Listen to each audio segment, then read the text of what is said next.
اس پرچم کے رنگ روحانی معنی رکھتے ہیں اور اس کو لہرانے کا ایک خاص اور مقدس طریقہ کار پروٹوکول ہے۔ یہ پرچم 1927 میں ڈیزائن کیا گیا اور پہلی بار 19 جون کو باضابطہ طور پر لہرایا گیا۔ یہ پرچم صرف خاص مواقع پر ہی لہرایا جاتا ہے، جیسا کہ اسماعیلی ویب سائٹ پر ذکر ہے۔ جیسے ہی موقع ختم ہو جائے پرچم کو فوراً اتار کر تہہ کر کے محفوظ کر دینا چاہیے۔ اسے کئی دنوں تک لہراتا رہنے دینا اس کا رنگ پھیکا ہو جانے کے بعد بھی استعمال کرنا مناسب نہیں۔ عام طور پر پرچم کو سورج نکلنے پر لہرایا جاتا ہے اور سورج غروب ہونے پر اتار لیا جاتا ہے۔ تاریخی تصاویر میں ایک خاص قسم کا پرچم بھی دیکھا جا سکتا ہے، ایک میز پر رکھا ہوا پرچم جس پر امام کا تاج کا نشان بنا ہوتا ہے۔ یہ شاہی نشان 2 مارچ 1920 کو امام سلطان محمد شاہ نے یورپ سے واپسی پر متعارف کروایا تھا۔ آغاز اور تاریخی پس منظر۔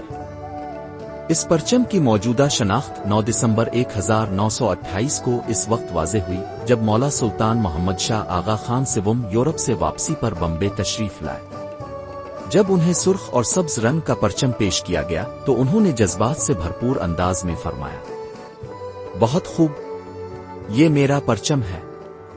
یہ لمحہ پرچم کی رسمی منظوری کا باعث بنا، لیکن اس کی روحانی جڑیں اس سے کہیں پہلے کی ہیں۔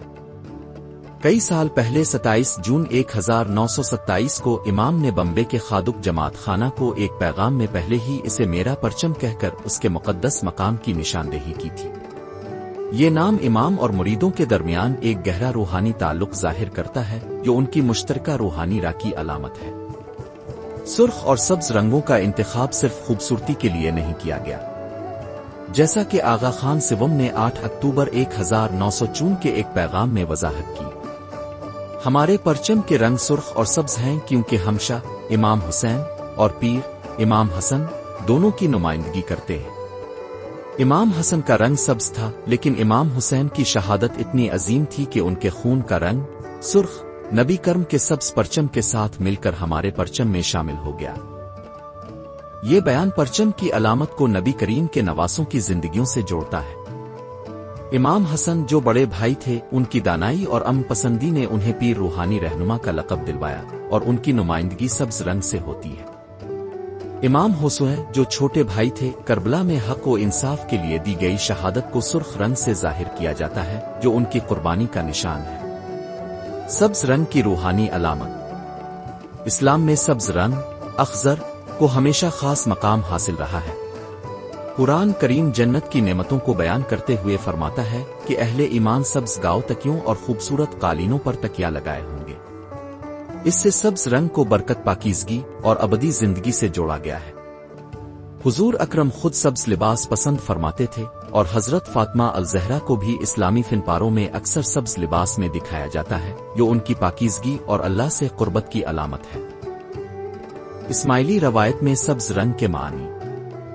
فاطمی ورثہ، فاطمی خلافت جو اسماعیلی اماموں نے قائم کی میں سبز رنگ کو اقتدار کی علامت بنایا گیا جو ان کی نبی کریم سے نسلی نسبت کو ظاہر کرتا ہے۔ روحانی دانش، سبز رنگ فطرت کی طرح پرورش دینے والی اماموں کی روحانی اور علمی رہنمائی کی نمائندگی کرتا ہے۔ زندہ امامت، جیسے سبز رنگ زندگی اور تجدید کی علامت ہے، ویسے ہی امام وقت کی رہنمائی کو روحانی زندگی کی بنیاد سمجھا جاتا ہے۔ 13ویں صدی کے مشہور صوفی بزرگ نجم الدین کبر نے سبز رنگ کو الہی رحمت کی آمد کا رنگ قرار دیا۔ اس خیال کو اسماعیلی تعلیمات میں بھی دہرایا گیا ہے۔ اسلامی سکالر ان میری شمل مری شمل اپنی کتاب ڈسائفرنگ دا سائنس آف گاڈ میں لکھتی ہیں کہ اسلام میں سبز رنگ جنت، اولیاء اور اہل بیت کی نمائندگی کرتا ہے۔ یہ تمام تصورات اسماعیلی عقیدت کا حصہ ہے۔ سرخ رنگ کا گہرا مطلب۔ سرخ رنگ احمر بھی انتہائی اہم روحانی علامت رکھتا ہے۔ اگرچہ یہ ہمیں کربلا میں امام حسین کے خون کی یاد دلاتا ہے، لیکن اس کا مطلب صرف اسی پر ختم نہیں ہوتا۔ اسلامی باطنی تعلیمات میں سرخ رنگ روحانی تبدیلی کی الہی چمک، ڈوائن اسپارک کی نمائندگی کرتا ہے۔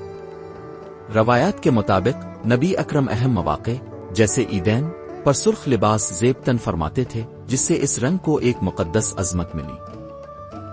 اسماعیلی روایت میں سرخ رنگ کی نمائندگی۔ قربانی اور بہادری۔ کربلا میں امام حسین کا موقف ظلم کے خلاف حق کے لیے تھا۔ سرخ رنگ اس تاریخی اور اخلاقی قربانی کی یاد دلاتا ہے۔ الہی محبت، صوفی روایت میں سرخ رنگ کو اللہ کی محبت کے جذبے سے جوڑا گیا ہے، جو اسماعیلی عقیدے میں امام کی ذات کو خدا کی محبت کا مظہر مانتا ہے۔ امام وقت کا اختیار، پرچم پر ترچھا سرخ رنگ سبز رنگ کو کاٹتا ہوا نظر آتا ہے، جو اس بات کی علامت ہے کہ امام روحانی و دنیاوی معاملات دونوں میں رہنمائی کرتے ہیں۔ تاریخی روایات کے مطابق جنگی خیبر کے موقع پر حضرت النبی کریم کے چچا زاد بھائی اور داماد نے سبز پرچم اٹھا رکھا تھا اور خود سرخ چادر اوڑے ہوئے تھے۔ یہ دونوں رنگوں کا امتزاج اسماعیلی پرچم کے موجودہ ڈیزائن کی پیشگوئی معلوم ہوتا ہے۔ ثقافتی اثر اور جماعتی پہچان، جب 20ویں صدی کے آغاز میں اس پرچم کو اپنایا گیا تو اس نے جماعت میں ثقافتی فخر کی لہر دوڑا دی۔ ہندوستان میں اسماعیلی تاجروں نے روزمرہ اشیاء جیسے ساڑیاں، بسکٹ پر میرا پرچم کا نام لکھنا شروع کیا، جو اس پرچم سے ان کے جذباتی تعلق کو ظاہر کرتا ہے۔ سندھ کے شہر حیدرآباد سے ایک گجراتی جریدہ بھی میرا پرچم کے نام سے شائع ہوا، جس نے اس پرچم کو جماعت کی اجتماعی شعور کا حصہ بنا دیا۔ مولانا سلطان محمد شاہ نے واضح فرمایا تھا کہ مولانا حاضر امام کے طے کردہ رنگوں میں کوئی تبدیلی نہ کی جائے۔ یہ ہدایت پرچم کی یگانگت اور پہچان کو قائم رکھنے کے لیے دی گئی، تاکہ دنیا بھر کے اسماعیلیوں کے لیے یہ پرچم ایک مشترکہ علامت بن سکے۔ آج کا پرچم، ایک زندہ علامت۔